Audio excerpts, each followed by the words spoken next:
What's up YouTube? Today I'm going to show you how to choose the right mesh count for the right project. And no, we're not just going to be talking about simple prints. We're going to be talking about what mesh count to use for glitter inks, what mesh count to use for halftones, what mesh count to use for CYMK prints, and that's just part of it. So make sure to watch this video all the way to the end. And just know that this video is going to be very educational, because I know like screen printing could get very complicated, especially when you're a beginner.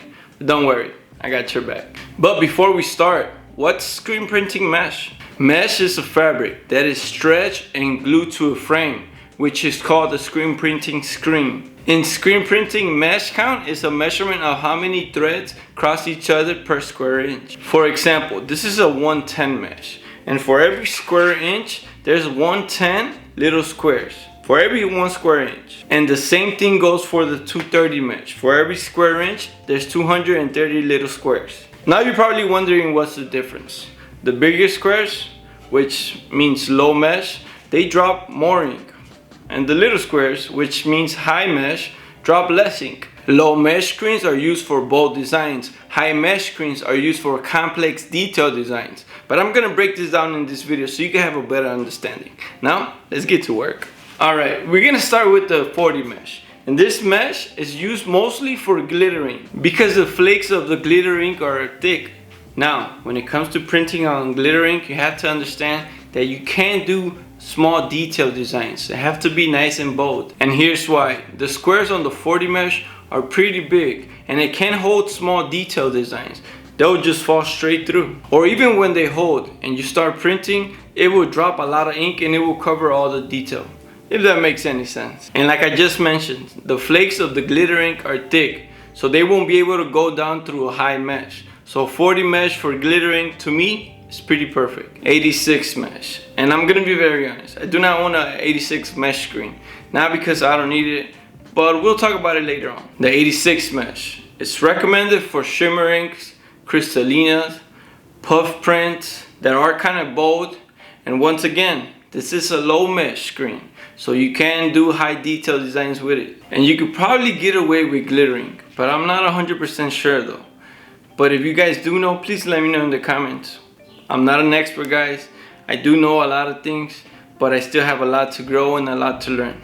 And I'm always open for tips, advice, or anything. And I almost forgot to mention, a lot of companies use different mesh counts. Some use 86, some use 90. Some use 156, some use 160. It's not a big difference, but just so you guys can know. Now let's continue with the video. 110 mesh. And this is a very standard screen, and it works great with white ink, and it's used mostly for underbases. And if you don't know what's an underbase, it's like a primer that you add on the t-shirt, so when you add the colors on top, the colors can be nice and vibrant. A 110 mesh is also good for a print flash print, depending on the design and depending on the t-shirt. You could also get great results with metallic ink, puff print, glow in the dark ink, because it drops a good amount of ink, like I had just mentioned. Now, it holds detail, but it doesn't hold finer detail. And I don't recommend it to use it for color inks, because if you're a beginner, sometimes you put a lot of pressure. And if you don't know how to use the right angle or the right pressure, you're gonna start to smear that design.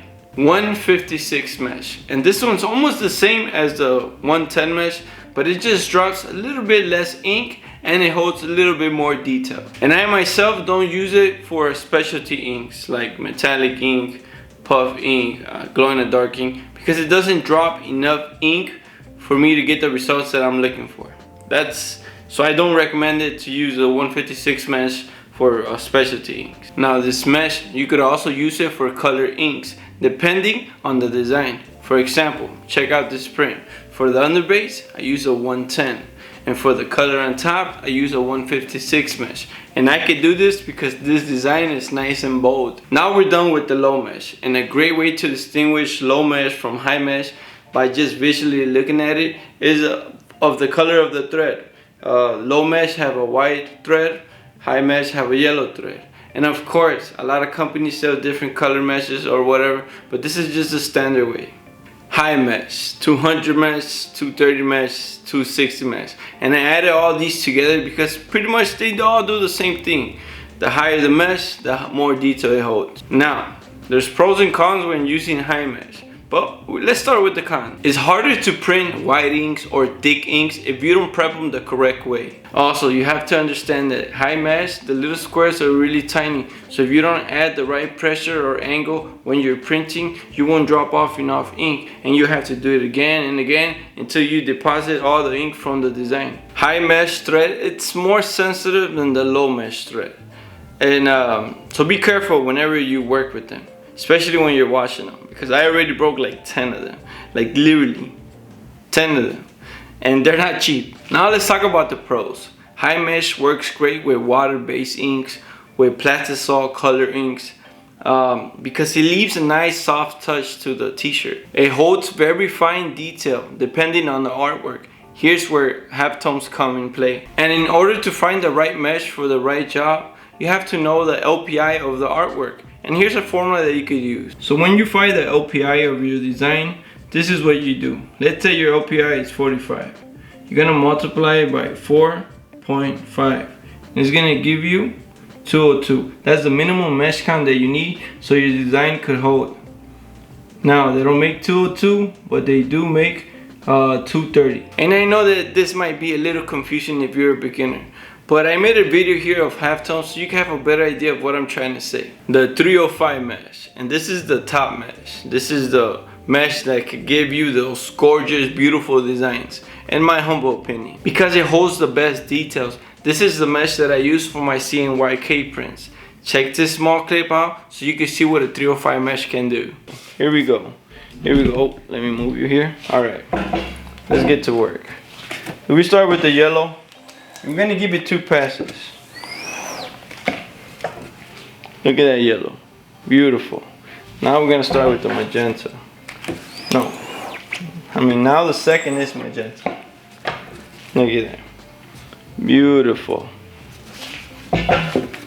Then comes the cyan. Look at that, sheesh. And the black gives it like the outline. And I'm only gonna hit it once because it'll make it too dark if I hit it twice. Now look at that. Look at that beauty. Let me focus. Nice. Pretty awesome, right? Now, if you want to learn about the CYMK technique, I'm gonna attach a video all the way to the end of this video so you can see it if you want to learn. With the 305 mesh, you could also print on poly mailers, boxes, paper, banners, because it doesn't drop a lot of ink. And I'm just touching the surface with what you can do with high mesh, but at least you have an idea, right? And just so we all could be on the same page, when I say bold designs, this is what I mean. Big, bold spot colors.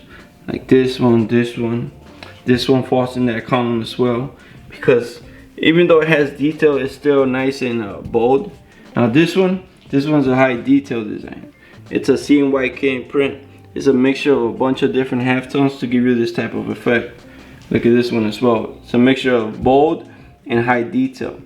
Since if you zoom in, you can check all these little halftones that give you that effect of a fire. Pretty awesome, right? And I want you to see the difference of white ink. Can you see the thickness of this white ink compared to this black ink that I'm about to show you right now? Just look at the difference. Look how it gets stuck to the spatula. And just look at the difference. Look how smooth this one is. That's why I recommend this one for high mesh, because this ink, for some reason, is thinner. It's thinner. My Mexican accent came out. Alright, and let's just have a small review. 40 mesh is for the glitter ink. 86 is for the shimmer ink and for the puff prints. 110 is for the specialty inks and a white underbase. 156 is for an underbase. You could probably use it as colors as well, like bold like that one. 200, 230, and 260 mesh are for high detail designs, and 305 is for the highest detail designs, like the CYMK ones that I just showed you. Low mesh, bold designs. High mesh, high detail designs. And everything that I just explained right now is the basics of screen printing mesh count. Well, it's the standards, at least here in my shop. And I say standard because things do change a little bit. Each design is different. Each design comes with a different challenge. and there's different screen printers and different screen print shops that all have different techniques and styles, but I think it's 100% acceptable when you get the results that you're looking for. And just in case if you're wondering where you can find screens at, you can go to screenprintdirect.com. You can buy them in singles or in bundles, and if you use the code MiloPrints, you get a 15% discount. And if I could give you a tip, if you're a beginner and you could only afford one screen, I would recommend to get the 156 mesh, because you will be able to print with white ink comfortably, print flash print, and you'll be able to print with color ink comfortably. And that's it for today, guys. Thank you so much for the love and support. If you guys have any questions, please let me know in the comments. Once again, help us by giving us a like, dropping a comment, subscribing to our channel. It motivates me to keep pushing content. Have a beautiful day, guys, and God bless you all. Class dismissed. My friend, good morning. Time to go to work. Let's go. Vámonos. Let's go.